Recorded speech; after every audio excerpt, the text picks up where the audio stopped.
प्यारे सज्जनों, संत महापुरुषों का सत्संग एक ऐसा स्थान है जहाँ पर जा कर के हमारे अंदर अपने आप ही मालिक के बारे में बातें सुन करके, मालिक की महिमा को सुन करके अपने आप ही उनसे मिलने का शौक़ पैदा होता है, उससे मिलने की तड़प पैदा होती है। संत महापुरुषों का सत्संग सिर्फ और सिर्फ मालिक की महिमा ही करता है।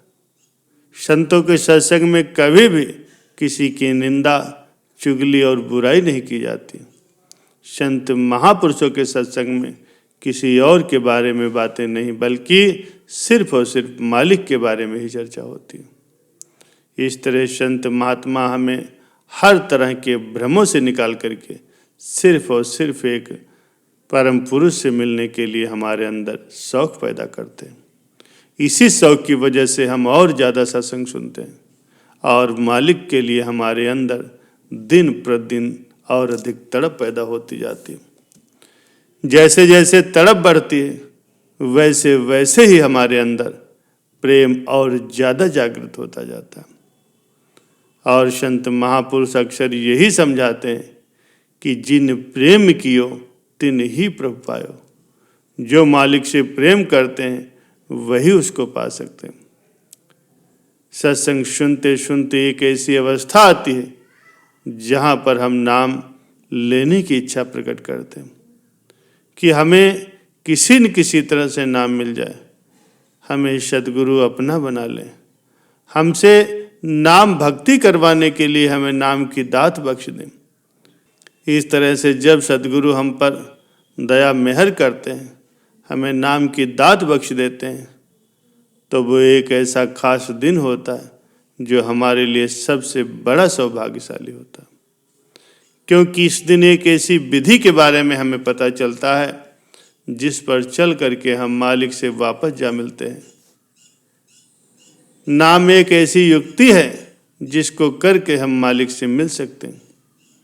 इस तरह जैसे जैसे एक सच्चा जिज्ञासु, सच्चा शिष्य नाम का अभ्यास करता जाता है, उसे अपने अंदर से मालिक के होने का एहसास होता है। क्योंकि संत अक्सर यही समझाते हैं कि अगर वो मालिक किसी को मिलेगा तो वो उसके अंदर से ही मिलेगा। हम चाहें बाहर उसे कितना ही ढूंढ लें, वो हर जगह होता हुआ भी हमें नहीं मिल सकता। क्योंकि कुदरत का कानून ही ऐसा है कि हम उसे अपने अंतर में ही पहचान सकते हैं। संत सद्गुरु ने खुद नाम की कमाई की होती है।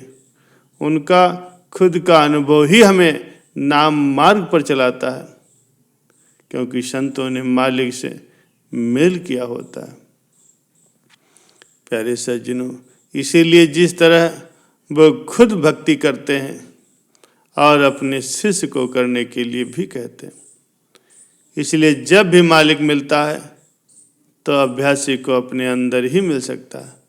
अपने मन को सच्ची साधना में लगा करके, अपने मन से सभी तरह के विषय विकारों को निकाल करके काम, क्रोध, लोभ, मोह और अहंकार जैसे सभी विकारों को धीरे धीरे अभ्यास के जरिए वो अभ्यासी दूर कर लेता है। तब उसे अपने अंदर मालिक की पहचान होने लगती। जैसे जैसे दुनिया की तरफ से उसका ख्याल कम होता जाता, वैसे वैसे उसका मालिक के साथ और ज़्यादा गहरा प्रेम होता जाता। प्यारे सज्जनों, संत ये कभी नहीं कहते तो दुनियादारी छोड़ दो। वो कहते हैं कि तुम इसी दुनिया में ही रहो, लेकिन इसके अंदर इतना मत लीन हो जाओ कि अपने असली मकसद को ही भूल जाओ। हमारा असली मकसद क्या है कि हम अपने आप को इस 84 के चक्कर से छुड़ा लें। क्योंकि ये एक ऐसा महासागर है जिससे निकलना हर किसी के लिए नामुमकिन है, लेकिन मनुष्य जामा ही सबसे उत्तम जामा है। इसमें हम बैठ करके मालिक की प्राप्ति कर सकते हैं। संत सद्गुरु जब हमें नाम देते हैं तो वो मालिक से जोड़ देते हैं। तो फिर हमारा भी यही फर्ज हो जाता है कि हम रोज बिना नागा किए सद्गुरु की आज्ञा का पालन करें और भजन सिमरन को पूरा समय दें। प्यारे सज्जनों, एक महात्मा जी बहुत ही ज़्यादा अभ्यास किया करते थे। जब उनका अंत समय आया तो उन्होंने बता दिया कि अब मैं इस दुनिया से जाने वाला हूँ। और इसी दौरान ही उनके कुछ सत्संगियों ने उनको कुछ रुपया पैसा देना शुरू कर दिया, उनको मत्था टेकना शुरू कर दिया।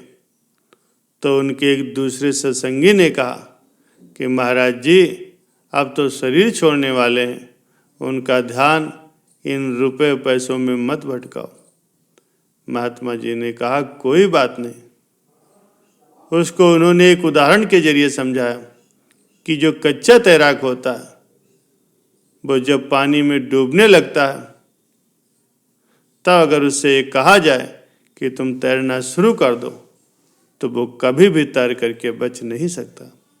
लेकिन जो पक्का तैराक होता है उसे चाहे किसी भी नदी में ही क्यों न डाल दो, वो तैर करके बाहर आ ही जाएगा।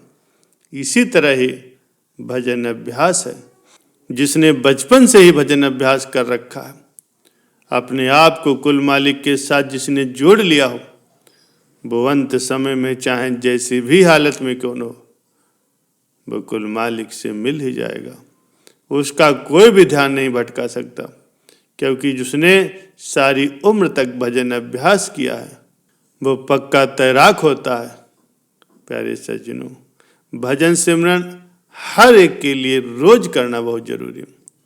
भजन सिमरन को पूरा वक्त देना चाहिए, नहीं तो अंत समय पछताना पड़ता है। जैसा कि महात्मा जी ने कहा, जिनका अभ्यास पक्का होगा वो कभी नहीं डोलता। जो पक्का भजन अभ्यासी नहीं है उसका कोई पता नहीं वो कब डूब जाए। प्यारे सज्जनों, जब तक हमें नामदान नहीं मिला होता है, हमारे मन में नामदान लेने की बहुत ज़्यादा इच्छा होती। हम खूब सेवा भी करते हैं, कोई सत्संग भी नहीं छोड़ते ताकि हमें नामदान की दात प्राप्त हो सके। हमारा पूरा ख्याल नामदान लेने पर टिका होता है, कब नामदान मिले और मैं कब भजन सिमरन का अभ्यास कर सकूं। लेकिन जब हमें नामदान मिल जाता है तो क्या होता है, हम उसके लिए वक्त ही नहीं निकाल पाते। जो कि हमने सदगुरु से नामदान लेते वक्त वादा किया होता है कि अपने वक्त का 10वां हिस्सा भजन सिमरन के अभ्यास के लिए जरूर दूंगा। प्यारे सज्जनों, सोचने वाली बात यह है कि जब नामदान नहीं मिला होता तो हमारे अंदर कितनी ज़्यादा तड़प होती कि हम भी नामदान लें और भजन सिमरन का अभ्यास करें। और जब तक नामदान नहीं मिला होता है तब तक हम दूसरों को देखते हैं कि वो भक्ति कर रहे हैं, भजन सिमरन कर रहे हैं, हमारे मन में बहुत ज़्यादा इच्छा उठती, हमें भी बस जल्दी जल्दी नामदान मिल जाए और भजन करने लग जाऊं। लेकिन होता तो ये है कि नामदान मिलने के बाद हम वक्त ही नहीं निकाल पाते। प्यारे सज्जनों, हमें चाहिए कि अपनी तरफ से हम पूरी कोशिश करें, अपना भजन अभ्यास का पूरा समय निकालें, चाहे जो भी जरूरी काम हो उन कामों के लिए भजन सिमरन को कभी न टालें। क्योंकि सदगुरु के द्वारा दिया गया नामदान हमें ले करके नहीं रखना है, हमें उनके कहे अनुसार पूरा पूरा समय देना है, नियमित भजन अभ्यास करना है, ताकि अंत में हमें पश्चाताप न करना पड़े। जैसा कि महात्मा जी ने कहा, जिसका अभ्यास पक्का होगा वो कभी नहीं डूबेगा, कभी 84 में नहीं पड़ेगा, और जिसका अभ्यास पक्का नहीं होगा वो तो डूबेगा ही डूबेगा।